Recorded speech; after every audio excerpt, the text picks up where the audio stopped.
नमस्कार दोस्तों, मैं हूं C Harish and welcome back to my channel. आज मैं आपके साथ शेयर करने जा रहा हूं about IPO analysis for Harsha Engineers. तो ये जो वीडियो है ओनली फॉर एजुकेशनल पर्पस है, ये मेरा कोई ओपिनियन नहीं है। फाइनली आईपीओ में इन्वेस्ट करना नहीं करना वो आप अपने हिसाब से फाइनल इवेल्यूएट करके ही डिसीजन लीजिएगा। जो पर्पस मेरा है वो सिर्फ एजुकेशनल पर्पस है। यहाँ पे जो भी डिटेल्स है only and only for educational purpose. First मैं आपके साथ कुछ पॉजिटिव फैक्टर्स है कंपनी के बारे में वो मैं शेयर करता हूँ। कंपनी जो है वो प्रिसीजन बेयरिंग केजेस बनाती है और उसमें वो लीडिंग प्लेयर है और उसमें काफ़ी फ्यूचर में भी हाई ग्रोथ पोटेंशियल भी अवेलेबल है और 25 कंट्री में वो सप्लाई करती है कवरिंग 5 कॉन्टिनेंट्स। और उसका मेन 2 बिजनेस है, इंजीनियरिंग बिजनेस है वो 93% रेवेन्यू शेयर करता है और दूसरा जो है वो solar EPC business, engineering procurement and construction. वो पूरा टंकी प्रोजेक्ट लेके पूरा ईपीसी बना के सोलर एनर्जी में काम करते हैं और उसका रेवेन्यू है ओनली 7%। और आज के डेट का जो उसका ग्रे मार्केट में जो प्रीमियम चल रहा है वो प्रीमियम 70% प्रीमियम में चल रहा है, तो ये एक अच्छा चीज़ है। और आईपीओ 2.87 टाइम्स, ओवरऑल टोटलिटी में 2.87 टाइम्स सब्सक्राइब हो चुका है आज शाम को 5 बजे तक ऑन 14 सितंबर। और पी रेशियो है वो भी लो है कंपेयर टू इंडस्ट्री एवरेज। और उसका क्रेडिट रेटिंग, आज की डेट का जो क्रेडिट रेटिंग है वो A+ है for long term and A1 for short term. तो फ्यूचर में अगर कुछ लोन की भी रिक्वायरमेंट रहेगी तो कंपनी को इजीली और लो रेट में लोन मिल सकती है।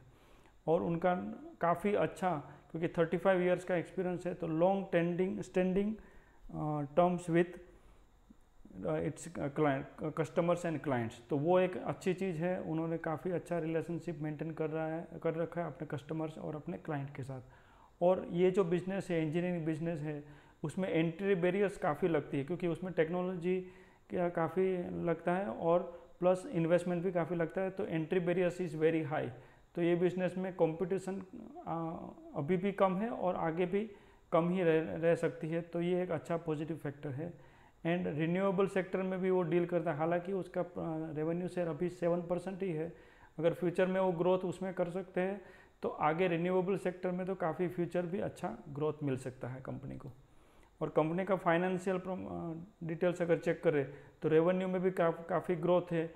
अगर 2021 का कोविड का अगर रेवेन्यू डिक्लाइन का अगर छोड़ दे तो रेवेन्यू ग्रोथ ही हुआ है। प्रॉफिट आफ्टर टैक्स में भी ग्रोथ ही हुआ है, 22 से 45 हो गया और फिर 92 हो गया है। नेटवर्थ में भी 378 का 433 एंड 528 वो भी अच्छा हो गया। टोटल एसेट्स भी कंपनी की बढ़ ही रही है, 973 करोड़ से लेकर 981 एंड देन 1158 करोड़ हो गई है। और रिटर्न ऑन कैपिटल इन्वेस्टमेंट है वो भी कंपनी का ईयर ऑन ईयर बढ़ ही रहा है, 13% से लेकर 17% और फाइनली 22 में वो 23% हो गया है। तो ओवरऑल फाइनेंशियल सभी चीज़ में ग्रोथ नज़र आ रही है, तो ये भी एक अच्छा पॉजिटिव फैक्टर्स बोल सकते हैं।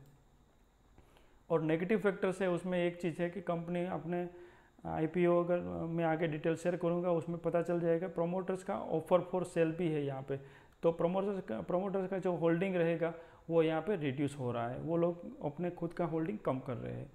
एंड प्राइस में, क्योंकि कंपनी के जो मेजर सप्लायर्स हैं वो 4-5 ही सप्लायर्स है रॉ मटेरियल सप्लायर, उसमें अगर प्राइस वोलाटिलिटी काफ़ी अगर हाई रह सकती है, क्योंकि स्टील और ये प्रोडक्ट्स है जो रॉ मटेरियल है वो स्टील एंड बाकी जो आइटम्स है उसमें अगर प्राइस हाई बहुत ही वोलाटिलिटी हो गई और वो चीज़ अगर उसका जो हाई प्राइस है वो अगर पास ऑन नहीं कर सके तो फिर प्रॉफिट और मार्जिन पे इम्पेक्ट हो सकते हैं। और टॉप 5 कस्टमर है उसकी जो शेयर है, रेवेन्यू शेयर है वो 72% है। तो अगर टॉप 5 कस्टमर्स में से कुछ प्रॉब्लम हो गया, उनकी इंडस्ट्री या उनके उसमें कुछ प्रॉब्लम हो गया या कुछ बिजनेस में कुछ प्रॉब्लम हो गया, तो वो हिसाब से फिर उनका इम्पेक्ट कंपनी पे भी आ सकता है, क्योंकि 72% रेवेन्यू कंट्रीब्यूट कर रहे हैं ओनली टॉप 5 कस्टमर्स। और सप्लायर्स भी लिमिटेड नंबर्स, क्योंकि स्टील और स्टील प्रोडक्ट्स हैं तो suppliers naturally limited numbers of suppliers रहते हैं, तो उसमें सप्लायर लिमिटेड नंबर होने से उनकी जो एक बार्गेनिंग पावर होती है, बार्गेनिंग जो होता है वो भी कम होता है। तो रॉ मटेरियल प्राइस में भी काफ़ी मार्जिन और काफ़ी उसकी कॉस्ट बढ़ने के चांसेस है। और फॉरेन का जो रेवेन्यू है वो 60% है, तो आज के डेट में फॉरेन करेंसी फ्लक्चुएशन का जो इम्पैक्ट है उसके ऊपर भी डायरेक्ट इम्पैक्ट आ सकता है, तो वो भी एक फॉरेन करेंसी फ्लक्चुएशन रिस्क भी यहाँ पे कंपनी को एप्लीकेबल है। और कंपनी है वो स्मॉल स्केल कंपनी है। तो स्मॉल स्केल कंपनी में मैंने प्रीवियस में भी बताया था कि जो नॉर्मल जो रिस्क फैक्टर रहते हैं कंपेयर टू लार्ज स्केल और जो बड़ी जो टॉप 50 कंपनीज है या निफ्टी 50 कंपनीज है उसके कंपैरिजन में तो स्मॉल कैप कंपनी में काफ़ी जो रिस्क एक रहता है, एक ग्रोथ का या डिसीजन है या वो जो भी रिस्क एसोसिएट है वो रिस्क तो आपको लेके चलना ही है और वो रिस्क यहाँ पे भी हो सकते हैं। देन पर्पस ऑफ आईपीओ जो यहाँ पे शेयर किया है वो है एक तो repayment of loan worth ₹270 crore, then purchase of new machineries है, रिपेयरिंग और रिनोवेशन ऑफ इंफ्रास्ट्रक्चर है और जनरल कॉरपोरेट पर्पस। तो पर्पस भी खास कुछ उसने ज़्यादा बताया नहीं है, तो वो भी एक ध्यान में रखते हुए आप अपना डिसीजन ले सकते हैं। और आईपीओ की लास्ट में मैं अभी शेयर कर रहा हूँ आईपीओ की डिटेल। आईपीओ ओपन हो चुका है 14 को और 16 तक रहेगा, 16 को वो क्लोज हो जाएगा। और फेस वैल्यू पर शेयर है 10 रुपीज़ और प्राइस है वो 314 से लेकर 330 रुपीज़ है। और लॉट साइज मिनिमम आपको 45 शेयर्स तो परचेज करने पड़ेंगे और जितने आगे कर सकते हैं वो हिसाब से आपका डिसीजन के हिसाब से आप अपना इन्वेस्टमेंट आईपीओ में लगा सकते हैं। और टोटल साइज जो है इश्यू साइज वो 755 करोड़ है। उसमें से मैंने जो प्रीवियसली बताया था कि फ्रेश इश्यू जो है वो ओनली 455 करोड़ है और बैलेंस 300 करोड़ है और ऑफर फॉर सेल है जो प्रमोटर्स अपना शेयर डाइल्यूट करके उसमें कम करेंगे और बाकी का है वो फ्रेश इश्यू है। तो ये पूरी जानकारी मैंने यहाँ पे आपके साथ शेयर की है regarding IPO of Harsha engineers.